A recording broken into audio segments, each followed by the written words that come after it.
Hi, it's Carolyn. I'm here to help you learn how to bake and decorate amazing cakes. And in this video, I'm going to show you how I fixed a drip cake gone wrong. And I don't know about you, but with these ganache drip cakes, sometimes the drip is perfect and other times it gives me issues. So I'm going to show you how I put the drip on the cake. It was way too thick. I had to scrape it all off, repair the buttercream, and do it all over again. Sometimes things don't go our way, but I feel like it's important for me to film and share this stuff with you because it still happens to me after over 20 years of cake decorating. So let's get started. Make the ganache drip, I'm doing an entire bag of this light pink candy melts, and I'm adding a little bit of white because I didn't want it to be as dark as those candy melts. And I'm putting that in the microwave to melt it for about a minute. And I have this bag here and I'm cutting the tip off, and then I'm putting a number 5 tip in the bottom. I usually don't use a tip, but this time I decided to. And I'm just making sure that's pressed all the way down, fold the bag over, and I'm putting that in that little cup there. And this is completely melted just out of the microwave. So I have some room temperature water here, and I'm only adding about a tablespoon at a time and stirring it. And as you add water to these candy melts, it's going to seize, it's going to get really thick. So as it gets thick, I just keep adding about a tablespoon more at a time and gently stirring it. Now I have a video where I go into full detail on the amounts of water and chocolate that I use, and I will link that in the description below for you. But just for this video, I'm not going to go into complete detail on how I make this, but you can see what I'm doing. So I keep adding a little bit more water at a time and gently stirring it so I don't get air bubbles in there. And I want it to get to a pretty thin consistency, so a nice drip consistency. And that looks really good. I just want to tap it on the countertop a couple times to remove the air bubbles. And I got my cake out of the refrigerator. That icing is cold and hard and solid. I like the cake to be cold when I do this so I don't mess it up. I'm gently pouring all of this chocolate into that plastic bag. And then I want to unfold the bag, and I'm folding a corner in on either side and then folding it down on the top once and twice. And then I like to clip it with a binder clip on the top. And I just have a paper towel there because it is a little drippy and I don't want it to get all over the place. So I'm starting to drip this on the cake, and you can see that the drips aren't falling down very far. The chocolate is just a little too thick, and the drip doesn't look bad right now, but as I continue to go, it just does not look really good. Do you see how the drips are, you see they're kind of thick. They're not as thin as I want them to be, and I don't know how else to explain it. I just don't like the look of it. And then I like to fill in the top, and when the chocolate is the right consistency, as I fill this in, it kind of blends with the rest of the chocolate. So I try to take a spatula and smooth it out, and that's where I realized things were just not going my way.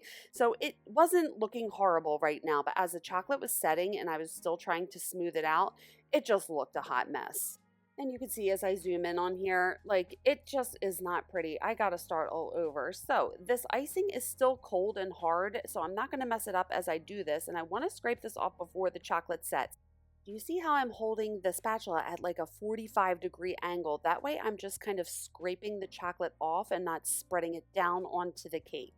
And you don't see, I have a little plastic bowl on the side that I just keep putting all this excess chocolate in. And unfortunately, it went to waste. I can't reuse it because there's all that icing mixed in with it. So after I get all of the drips off, I'm using a smaller tapered spatula just to scrape off any of this excess chocolate that's still sticking to the cake. And remember, the cake is still cold and hard, so I'm not really messing up the icing on the sides, just close to the top, and I'm going to repair that.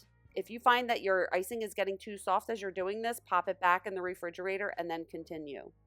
And now I took a knife because I want to cut through that chocolate that is on the top, and I'm just removing it and putting it in that plastic bowl that I'm going to discard. And it looks a hot mess, but I still want to make sure that I am removing as much of this pink chocolate as possible.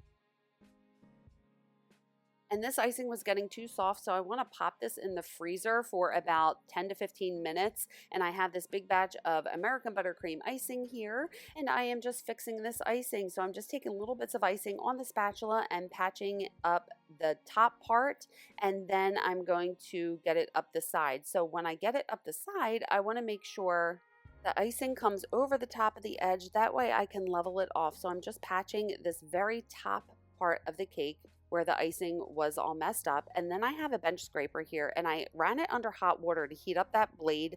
I wiped the blade off with a paper towel so it wasn't wet, and then I'm continuing just to smooth this icing off here. I have videos showing you how I frost cakes, and I will link that in the description. But this is a little different right now because I'm repairing the icing. So I have my spatula here, and I'm just trying to smooth it out as best as possible. And I'm removing this excess icing that's sticking over the top. That way it'll be a little easier for me to level it off.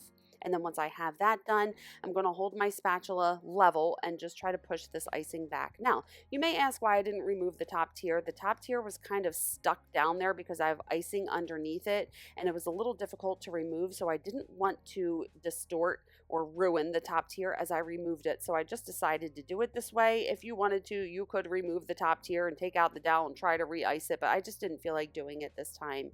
So I am just holding that spatula level and pressing the icing back so I can get an even straight edge on that bottom tier. And once I have that done, I'm kind of scraping that icing off of the top tier and pressing it down.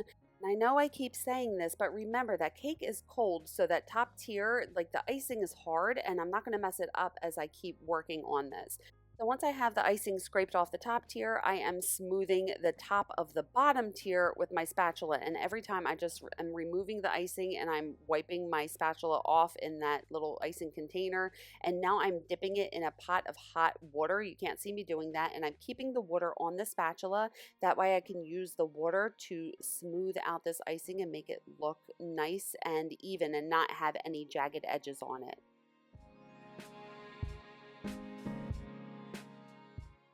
And I'm not putting a border at the bottom of the top tier, so I need to make it look seamless. So I have an icing bag with like a tip number 4, and I'm piping a line around that bottom edge, and then I'm taking my spatula and just removing the excess and putting the icing back in that bin. And once I have that done, I'm dipping my spatula in that hot pot of water, and I am just smoothing this out. So again, that icing on the top tier is cold and hard, so I'm not going to mess it up as I do this, and I'm taking it on the top of the bottom tier and also trying to smooth it. I hope this isn't confusing, but you could see what I'm doing. I'm smoothing it up on the top tier and then smoothing it down on the bottom tier. I'm just going around the entire cake, working in small sections until it looks nice and pretty. And I just took a clean Viva paper towel and just removed any excess water, and I'm going to stick that back in the refrigerator for about 30 minutes or so, and I'm going to try this all over again. So this time I wanted the pink to be a little lighter, so I did a whole bag of white and a little bit of pink, and I'm not putting a tip in that bag this time, so I'm not cutting an opening yet. So I'm making this the same exact way, adding a little bit of water like I did until I get it to the right consistency. And I got my cake out of the refrigerator, and let's pour this into the bag. And I'm clipping it shut like I did before, and this time I need to cut a little opening in the bottom, and I'm doing the same process again. So do you see how it is very subtle, the difference, but it is dripping down the cake so much better. It is thinner and it just looks a lot better than it did before. So I'm trying to work quickly because the cake is cold. The chocolate is going to set quicker. So I need to try to get this on here as fast as possible. And once I go around the entire cake, then I can fill in the top of that bottom tier. And the top part still wasn't blending as well as I wanted it to, but it was not as bad as last time. So I'm taking my spatula and just smoothing this while the chocolate is still warm, and I can try to get rid of these seams. So I am dipping my spatula under hot water, and I'm keeping a little bit of water on the tip of that spatula. That way I can blend this together. So the water is helping it blend, but you have to work quickly. You want the chocolate to still be warm. So you can smooth this out and it won't have any seams. So again, I'm wiping it on the chocolate, and then I'm running that spatula under the hot water, keeping the end of the spatula a little wet and using the wet tip to kind of blend this chocolate all together.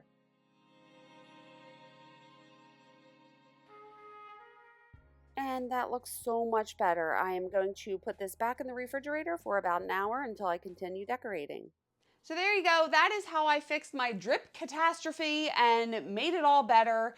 And I don't know what was going on with my chocolate. I made it the same way. I always make it, but it just was not working for me. And I was so scared doing it the second time that it wasn't going to work out, but luckily it did. So here's some pictures of drip cakes that I made that had a perfect drip.